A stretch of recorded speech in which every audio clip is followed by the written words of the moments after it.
Well, here we are. Season 2 of The Great Desecration is finally over, and it did not disappoint.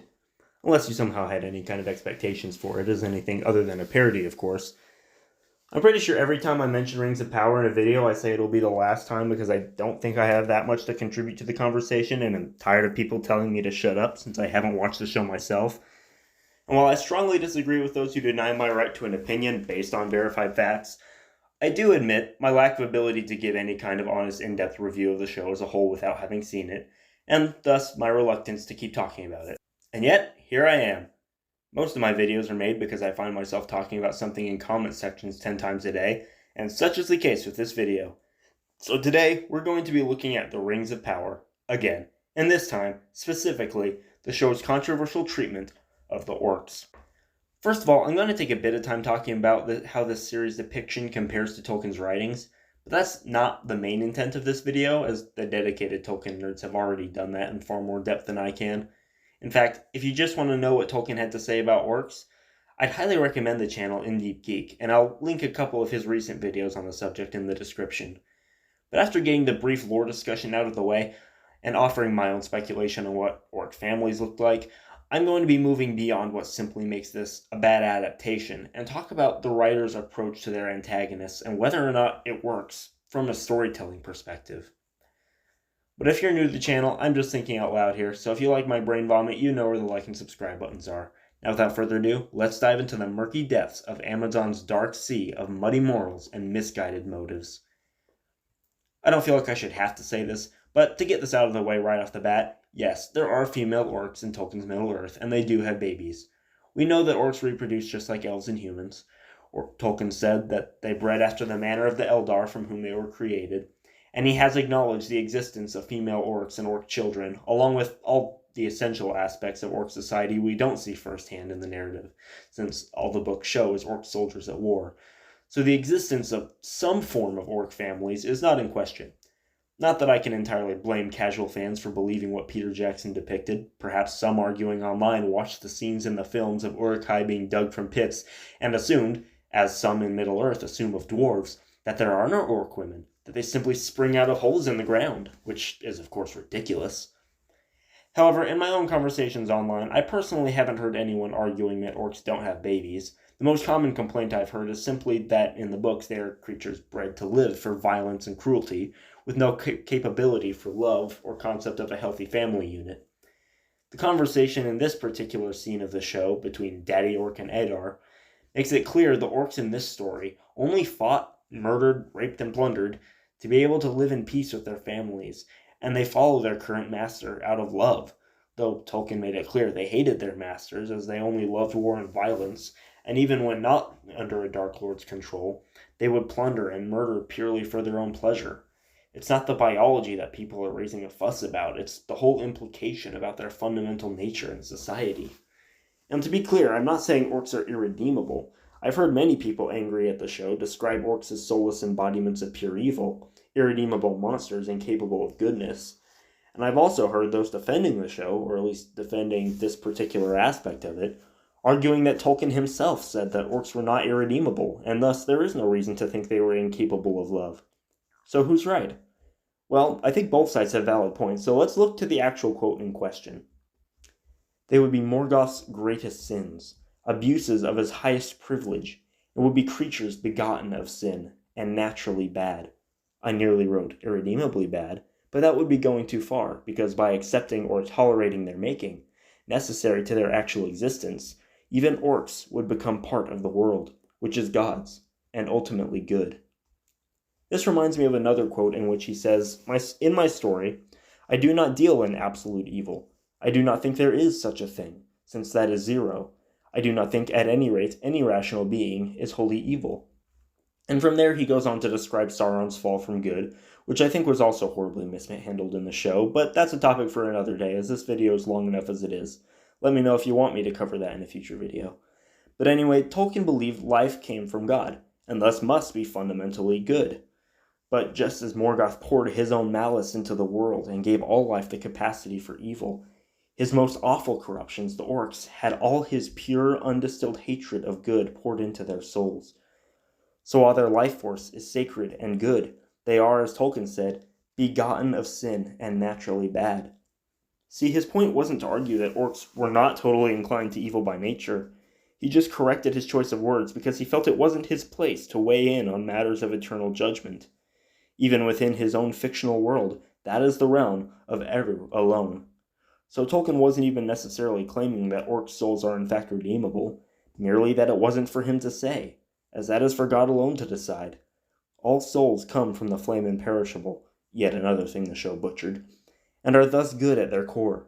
So though the flesh may be totally corrupted, the soul of an orc is ultimately worth as much as any elf or human soul, whatever that means for their eternal destiny. But if you omit the part of the quote in parentheses and forget about theological implications, you get a description which much more supports the stance of the show's detractors than that of the defenders, as he describes the orcs as naturally bad. I don't feel like much more needs to be said in regard to our argument about the possible existence of loving orc families. They are beings bred for violence and destruction, and we see again and again throughout his writings that even outside of the battlefield, they are ferocious and bloodthirsty creatures.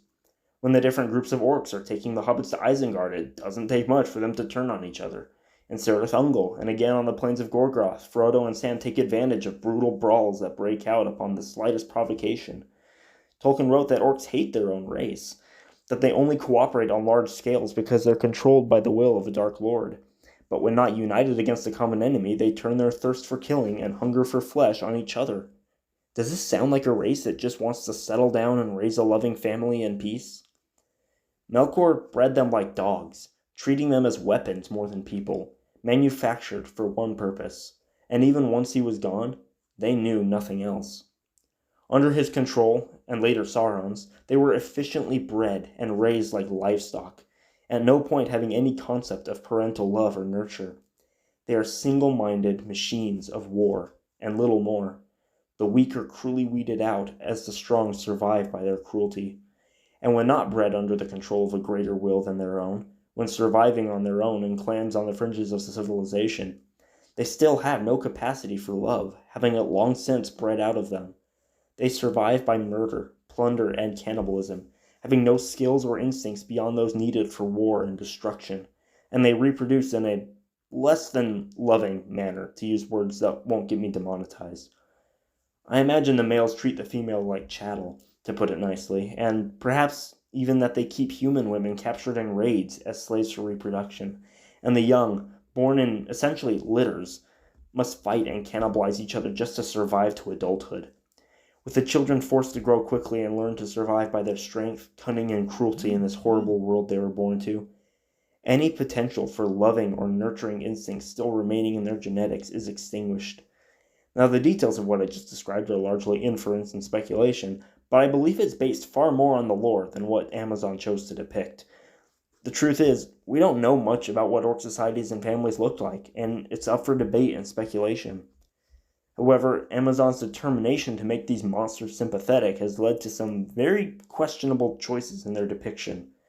There are lots of ways one can go about trying to depict these creatures in a way that makes you question their nature and worth as souls, but you can't do that by completely reimagining them as simply really ugly people who are merely oppressed and downtrodden by other races, and abused and exploited by the Dark Lords that made them.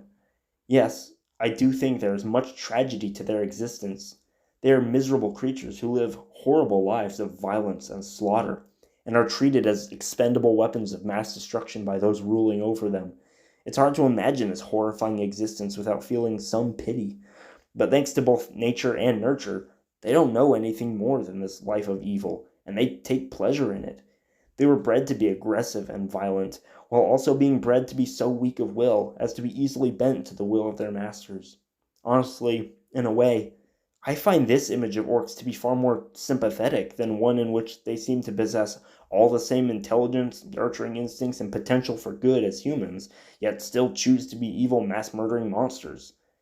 So how do I think you could go about exploring the philosophical question of orc nature? Not that I'm saying this is a story Amazon should have focused on, but if they were insistent on making the orc race sympathetic, one way they could have done so is by having an orc child raised by humans or elves. Either there's a woman who was impregnated in an orc raid, but somehow survived capture and she bore a half-orc child, or, in a less disturbing backstory, A human or elven character once raided an orc clan and had mercy on an infant orc, taking it in and raising it. Either way, this child would be extremely violent and aggressive by nature, but being raised in a loving, nurturing environment, they actually possess some humanity and struggle with their own nature and identity, knowing right from wrong but still being naturally inclined to roam, and wondering if they themselves are fundamentally evil, and if not, if all orcs are actually redeemable. Again, I'm not suggesting this is a storyline that I think would ever need to be shoehorned into a story chronicling the major events of the Second Age, though it would probably be far more interesting than any of the butchered storylines in the show. But I am saying that as long as they're already going out of their way to make crap up, this would at least be a far more lore-accurate and compelling approach to depicting this twisted race in a nuanced light. Now, up to this point, I've really just been focused on this topic in the context of Tolkien's writings, as it pertains to the lore, but I also want to talk about it divorced from the legendarium, purely from a writing standpoint. Now, the showrunners proudly describe their bold choice to show sympathetic orc families as a deep and nuanced approach to the story that automatically elevates the material. They seem to think that showing the audience that evil isn't all that bad will enhance the quality and appeal of the show, regardless of how they integrate the idea into the story or whether it aligns with the story's themes. But is it really that simple? The writers desperately want to do the cool thing by making their villain sympathetic. However, if you remove Daddy Orc's character entirely, what do you get? Well, I guess he was ultimately there to betray Adar in the finale, but I really don't want to get into the patheticness of a plot here, but suffice it to say, no one's motivations in the show are ever consistent or logical, so the betrayal didn't make any sense anyway, and the plot would have worked just fine, if not better, if Sauron had just killed Adar himself and took control of the orcs. But I'm not here to tear apart the plot, so let's just look at the story thematically, and remove the scenes attempting to humanize the orcs, and see what's left. All we have is an unquestionably evil horde of grunts there to be menacing and get killed by the heroes in epic fashion with no indication we're supposed to feel anything but triumph when they die.